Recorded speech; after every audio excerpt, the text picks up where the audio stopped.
Hello everybody, and thank you so much for clicking today's video. I think it's going to be a lot of fun. We're answering the questions that you guys asked on my Instagram account, so if you want to ask questions in the future, be sure to follow my Instagram. But let's jump into the questions, shall we? So, it looks like the first question is how to handle body dysmorphia post-weight loss. That is such a big question, but if what I have kind of lived through, or what I've kind of worked through, is that there are some precautions that you can take towards this. And I'll talk about that first because, precautions. Um, when you're losing weight, I think the best way to go about it is doing it out of a place of love. If you go into weight loss because you hate your body, or if there are problems in your life and you think that weight loss is going to fix these problems, that to me is going to lead you down this route faster, quicker, and probably more directly. Or rather, if you start losing weight because you want to feel better, or if you just tell yourself that I'm awesome the way I am right now, but if I lose weight, I might just feel more awesome. And that's hard. It's easier said than done, but I think that's a great way to kind of look at weight loss in the beginning and kind of moving towards it. To me, it helps to take pictures. Take pictures of yourself so you have physical proof that you are making progress and that you're not still seeing the same person in the mirror every day. It's very hard for us to judge our own progress in the mirror because we see ourselves every day, and we change, and weight loss is a slow progression. Another way is to track how your clothes feel. Are your clothes getting looser? Are you moving better in your clothes? Are you moving better in general? Are you being able to do things that you weren't able to do beforehand? Making sure that you're taking non-scale goals into account, I think, helps a lot with body dysmorphia. Of course, this is a very big topic, and I'm not telling you this is 100% how you can fix that. It's just how I have dealt with it in the past, and it definitely helped me out in the long run, being able to take a good look at myself with these different tools and be like, okay, I'm making progress. The number on the scale is not equal to how good I'm doing. But if you're really struggling with it, please see a professional. That's my 2 cents, and I hope that if anyone is struggling with it, that you keep your head up. The next question from Blazing Chimchar is how to start working out. And to me, this is a great question because everybody has had to do this in the history of everybody, because if you're working out now, you had your first day. For me, I watched a bunch of videos before I even stepped foot into a gym. And what I did leading up to it was I got gym clothes. And I set them out and I said, these are clothes that I'm going to wear to the gym the very first day I go. It was some Doctor Who shirt. But having those clothes set out and telling myself that when I put these on, I'm going to the gym, kind of just helped me in this mindset of, okay, I'm going now, like this is going to be for real. I also brought my little brother, because if I had somebody else there, it felt that all the pressure wasn't on me, but we were sharing it 50-50, even though that wasn't like exactly the case. But it helped mentally. Also, finding somebody to come with you that knows how to work out is going to help tons. So if you have friends or family out there that knows their way around the gym, ask them. 9 times out of 10, they will be more than happy to help you with your first couple days. Like, most people at the gym would love to be able to help you. And speaking of people at the gym, I know this is one of the biggest things about working out for the first time, but most people don't care that you're there. Maybe you'll get a couple glances at the beginning, and maybe somebody might look at you do an exercise, but for the most part, everyone else is hoping nobody else is looking at them either. And they're not staring at you, and they're not going to judge you the entire time you're there. If anything, it'll be a couple seconds of, oh, I've never seen them here before. And then they're going to go on their way. Now, of course, you're going to have a couple bad apples that might judge you. But for the most part, the gym is a pretty inclusive place, and they are there to help you. Most of the times, when I see somebody that's just starting out and they're doing something wrong, or if I can kind of tell that they're new, I will just be like, hey, do you need help with anything? Because, that's just how it is. So don't be worried. Just set up a schedule, block it into your day, and just go. That's the hardest part to get over, is just going, and that's the best way to just start, is to just start. Okay, so this question is it's a really good question, because I think everyone who is on like the weight loss platform, or have lost a lot of weight, or struggles with it in general, has spoke about this and how they deal with it. And there's also a lot of companies that'll try to tell you that they can help with it too. Can you get rid of loose skin without surgery, or how do you make it go away? So I hate to be the bearer of that news, but if you have a lot of excess skin, there is nothing you're going to do to get rid of it on your own. You're not going to be able to just take a pill or two and it'll shrink up. You're not going to be able to put a wrap on and have it all soak back into your body. For the most part, you will have to get surgery to get rid of any extra loose skin that you have post a large amount of weight loss. How much loose skin are you going to have? That's going to depend because of how much weight you lose, your genetics, like your elasticity of your skin plays a huge part into how much loose skin you're going to have. I mean, there are people who have lost the same amount of weight but have totally different outcomes when it comes to how much loose skin that they still have on their body. But don't be discouraged. Literally every single weight loss YouTuber, weight loss TikToker, weight loss influencer I've ever seen talk about their loose skin, and if they still have it, have said that they would rather have the loose skin now than stay at the weight that they were without any loose skin. So if you're worried about loose skin and that's what's keeping you from losing weight, put that thought out of your mind. That is not what you should be worried about. Yeah, it might suck.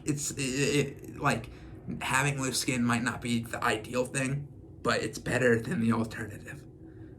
Okay, time for one of my favorite questions is, what goals did you set on early on, and how did you work towards them? So, throughout my college learnings, we learned how to set proper goals for ourselves and our clients or people that are trying to make a health behavior change. Or basically if somebody is losing weight, what goals do you help them embark on so they can reach their goals and keep motivated? It's very important to keep the correct goals on your journey to keep going forward, because it helps a lot being able to reach your goals. So when you're making a goal, it can't be too easy because it's not going to mean anything when you get there, but it can't be too hard, because if it's too hard, it's going to take forever to do it, and then you're going to give up halfway through because you're just going to go, well, I'm never going to be able to do this anyways, and then you give up.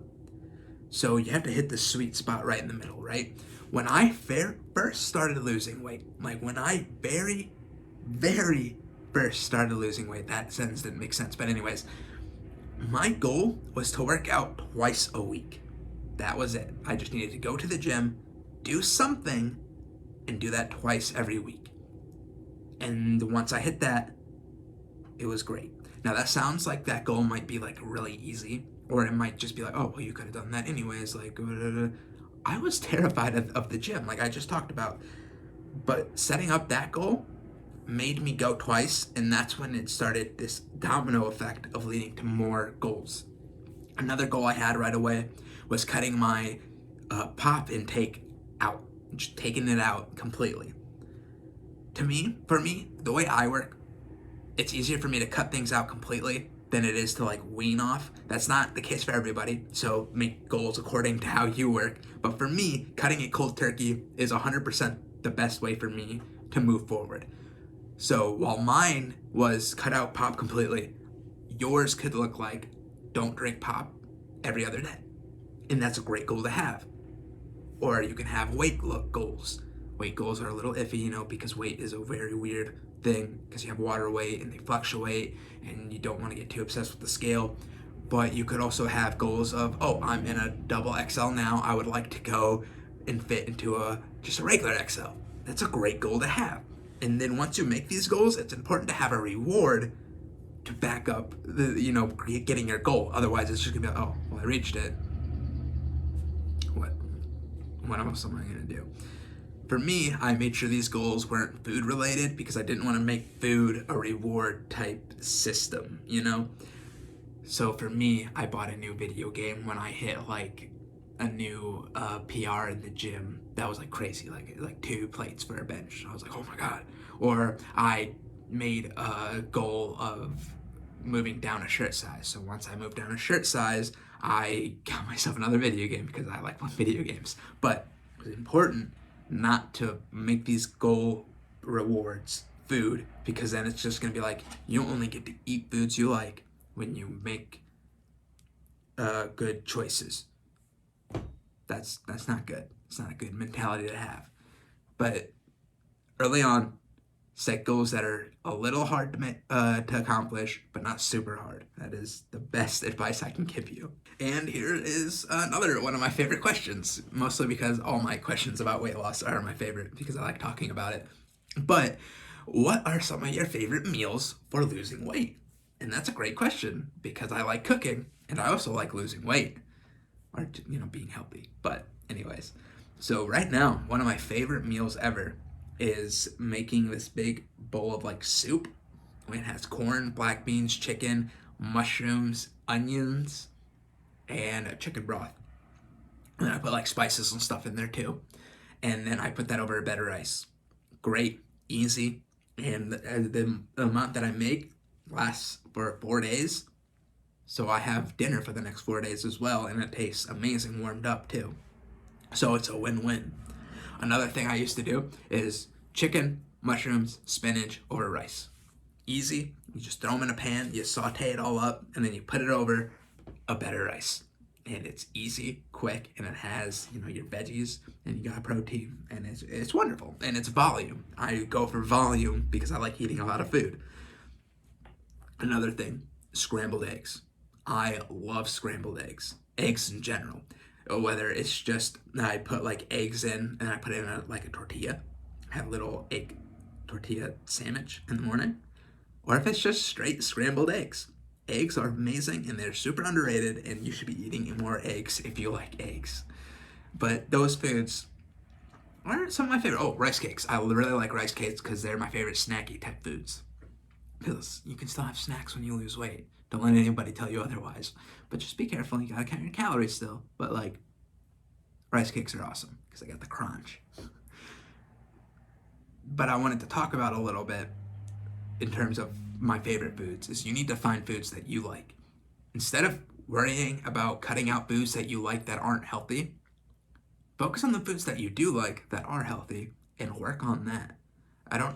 When you're working this way, I feel like there's just a lot more positivity going around for your food, rather than looking at food that you like that you can't have, going, I can't have that anymore.